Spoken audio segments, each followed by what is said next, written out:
ঢাকা দিল্লির রাজনীতি কূটনীতি দুটাই এটা আপনি কিভাবে দেখছেন আসলে? স্যার খুব চমৎকার করে বলছিলেন, যারা কূটনীতি কম বোঝেন অথবা বোঝেন না তাদের জন্য এত সহজবুদ্ধ করে স্যার ব্রিফটা করেছেন। একেবারে সাদামাটা একটা বর্ণনা দিয়েছেন, অনেক তাত্ত্বিক দিক এখানে আছে। তো কূটনীতির মধ্যে যেটা থাকে ফরমাল ইনফরমাল, আবার আমাদের গণমাধ্যমের ভাষায় আমরা যেটাকে বলি indoor and outdoor, back channel, জি, ডোরে ডোরেও তফাত আছে, ওপেন চ্যানেল, জি, ফরমাল ইনফরমালও তফাত আছে। তো এখন স্যার যথার্থ বলছেন যে আমাদের এখানে একটা বয়ান তৈরি করার একটা কালচার কিন্তু শুরু হয়ে গেছে, একদম টাটকা। স্যার এতক্ষণ যা বললেন ওখান থেকে সুন্দর করে কেটে নিয়ে দুটা লাইনকে দিয়ে আরেকটা কন্টেন্ট তৈরি করে ফেলা যাবে। এত দক্ষ এই টিমটা, তারা সারাক্ষণ এসব উৎপাদন করেন।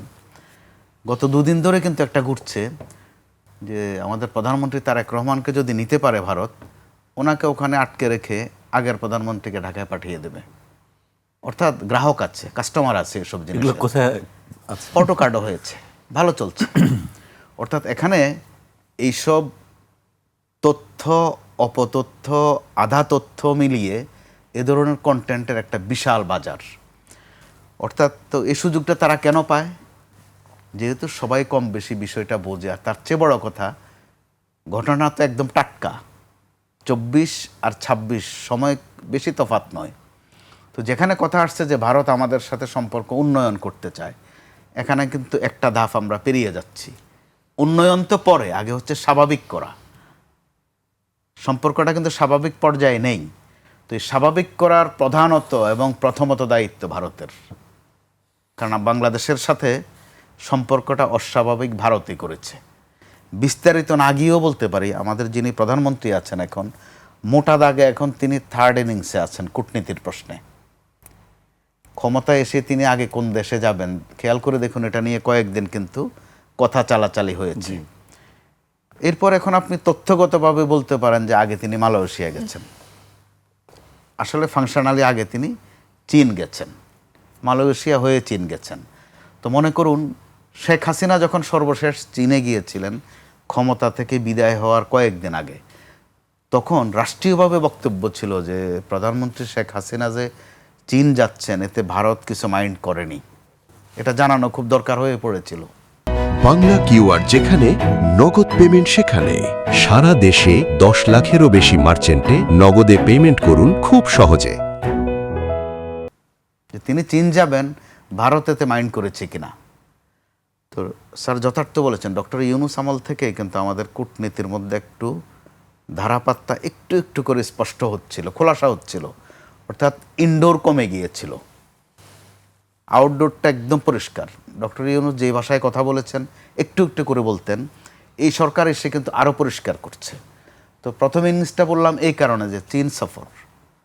এবার সেকেন্ড ইনিংস দেখেন, যুক্তরাষ্ট্রের যেই হেভি ওয়েট কয়েকটা প্রতিনিধি দল আসলো একের পর এক, কিন্তু প্রত্যেকটাই ভারী হাই ভলিউমের। তো যুক্তরাষ্ট্র তার এখানে যে অবশ্যই এজেন্ডা আছে, অবশ্যই তার এখানে কিছু প্রোগ্রাম আছে। তো আমরা যদি কূটনীতির দৃশ্যপটটা দেখি, আউটডোরটা, আমাদের এখানে যিনি আছেন মার্কিন যুক্তরাষ্ট্রের কূটনীতিক, তিনি বেশ ফুরফুরে আছেন। তো তাদের ফুরফুরে আমরা কিভাবে দেখি? তারা কখনো রিক্সা চালান, কখনো নৌকায় ওঠেন, সর্বশেষ তিনি ঝালকাঠিতে গেছেন পেয়ারা খেতে গেছেন। তো আমরা যদি ওখানে কূটনীতির স্যার আরও ভালো বুঝবেন যে বডি ল্যাঙ্গুয়েজেও কিছু তথ্য দেয়। এবার থার্ড পর্যায়ে হচ্ছে এখন আবার জাতীয় সংঘ সামনে আছে, সমান্তরালে ভারত। তো ভারত আমাদের সাথে সম্পর্ক ভালো করতে চায়, এটা করাই তো স্বাভাবিক।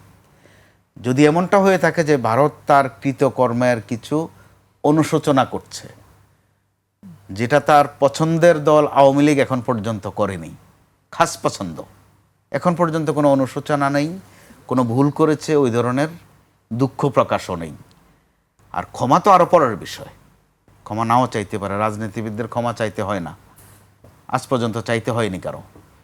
তো এরকম একটা অবস্থায় যখন শেখ হাসিনা আশ্রয়ে আছেন ভারতে, এগুলো পরিষ্কার, এগুলো কিন্তু গোপন তথ্য না। ভারত ওই সময় এই কাণ্ডকীর্তিগুলো না করলে হয়তোবা শেখ হাসিনা বা আওয়ামী লীগ ফেসিবাদের এই উচ্চতায় নাও যেতে পারত। যদি সত্যিকারের হিতাকাঙ্ক্ষী হতো। তো এখন তো একটু একটু বলছে, ত্রিবেদী সর্বশেষ যেটা আমরা তার ব্রিফিংয়ে পেয়েছি যে দুই দেশের জনগণের মধ্যে একটা বন্ধুত্ব তিনি দেখতে চান। এই তথ্যটা কিন্তু ভারত কখনো দেয়নি। তারা বন্ধুত্ব করেছে আওয়ামী লীগের সাথে, বন্ধুত্ব করেছে শেখ হাসিনার সাথে, এগুলো কিন্তু একদম প্রকাশ্যে। তাদের দলের সাধারণ সম্পাদক খুব গলা উঁচু করে বলতেন যে তলে তলে কি যেন আছে একটা, আর দিল্লি আছে, আমরা আছি, এগুলো প্রকাশ্যে বলতেন। তো আবার দীর্ঘদিন তো এখানে একটা বয়ান ছিল, বিএনপির কোনো কোনো নেতাকেও আমরা দেখেছি যে তারা তারেক রহমানের জন্য খুব ব্যথিত। কেন? যে ভারত ওনাকে চায় না, এই জন্য উনি আর কিচ্ছু পারবেন না। আওয়ামী লীগের নেতারাও কিন্তু করে, আওয়ামী লীগ কান্নাকাটি করে বিএনপির জন্য, যে বিএনপি কে চালাবে, তারেক রহমানকে তো ভারত পছন্দ করে না। বিএনপি যদি তারেক রহমানকে নেতৃত্ব থেকে সরিয়ে দেয়, বিএনপিটা ভালো হয়ে যাবে। তো দরদের মাত্রাটা আপনি দেখেন, এগুলো প্রকাশ্যে চলেছে, গোপনে না, ফিসফিস করেও না। তো ওই রকম একটা অবস্থা এখন ভারত আমাদের সাথে সম্পর্ক ভালো করতে চাইবে, এটা স্বাভাবিক। এবং এই ভালো করার যদি নিয়তটাও ভালো হয়, অথবা যদি এমনটা হয় যে কোনো কাফফারার বিষয় আছে এখানে, সেটাও ভালো উভয়ের জন্য। কারণ 5 আগস্টে এখানে পতনটা শুধু আওয়ামী লীগের হয়নি, শুধু শেখ হাসিনার হয়নি, পতনটা প্রকারান্তরে ভারতেরও হয়েছে এখানে। তো এটা ভারতের জন্য কষ্টের। এই কষ্ট এখন তারা কিভাবে মুছবে? ভালো হয়ে মুছবে নাকি কোনো দুঃখ প্রকাশ করে মুছবে? তো দুঃখ প্রকাশ না করলেও যে কয়েকটা তথ্য দেয়া হচ্ছে এখানে, একটা হচ্ছে জনগণের সাথে জনগণের সম্পর্কের মধ্যে তারা রিলেশনটা আনতে চায়, এটা ভালো বার্তা। তারপরে ত্রিবেদী সাহেবকে এখানে দেয়া হয়েছে একটা বড় রকমের এজেন্ডা নিয়েই, বড় অ্যাসাইনমেন্ট এটা তার জন্য। তিনি একাধারে কূটনীতিক, একাধারে আবার রাজনীতিক। আসার সময় স্থলপথ দিয়ে হেঁটে হেঁটে এসেছেন, আসার পরে পর্যন্ত 2 বার গেছেন, 2 বারে কিন্তু দৌড়ে দৌড়ে গেছেন, আসমান দিয়ে খুব দ্রুত আকাশপথে গেছেন। অর্থাৎ তিনি প্রচুর খাটছেন, প্রচুর পরিশ্রম করছেন। তো এরকম একটা অবস্থায় সম্পর্কটা যদি আস্তে ধীরে হলেও, ধীরে ধীরে হলেও অন্তত স্বাভাবিকতায় আসে, এরপর হয়তো বা আমরা সম্পর্ক আরও উন্নত হবে বা উন্নত করার চিন্তাটা করতে পারবো। স্যার যথার্থ বলেছেন, যখন গোলমাল পাকে তখন কিন্তু সন্দেহ স্বাভাবিকভাবেই বাড়ে। ভারত যখন আমাদের সাথে এখন ভালো ব্যবহার করছে, স্বাভাবিক সন্দেহ যে এত ভালো কেন, যে হঠাৎ করে এত ভালো কেন, জি, এই ভালোর ফেরটা কোথায়, কোনো রকম ফের আছে কিনা, স্বাভাবিক বাংলাদেশ প্রশ্নবিদ্ধ হবে। আবার এখন যারা ক্ষমতায় আছে তারা তো একটা রাজনৈতিক দল, এই দলটার মধ্যে বহু দলের, বহু মতের, বহু বুদ্ধির লোকজন আছেন। ভারত প্রশ্নও কিন্তু তাদের মধ্যে মতের ভিন্নতা আছে, যে ভারতের সাথে সম্পর্ক কোন মাত্রায় কতটুকু রাখলে ভালো হবে। অথবা কেউ কেউ বিশ্বাস করেন যে ভারতের আশীর্বাদ ছাড়া এখানে রাজনীতিতে টিকাটা বড় কঠিন, এখনও বিশ্বাস করেন। জি। তো এরকম একটা অবস্থায় অবশ্যই সরকার যে অবস্থানটা পরিষ্কার করছে, এটা একটা উল্লেখযোগ্য দিক। কথাবার্তা কিন্তু একদম পরিষ্কার করে বলছেন, আমাদের পররাষ্ট্রমন্ত্রী কথাবার্তা একদম পরিষ্কার। স্বরাষ্ট্রমন্ত্রী নিয়ে কয়েকদিন একটু ধোঁয়াশা ছিল যে তিনি কথা পরিষ্কার করেন না কেন ভারত প্রশ্নে। বিশেষ করে তিনি ব্যক্তিগতভাবেও ভারত প্রশ্নে কিছু জায়গায় প্রশ্নবিদ্ধ।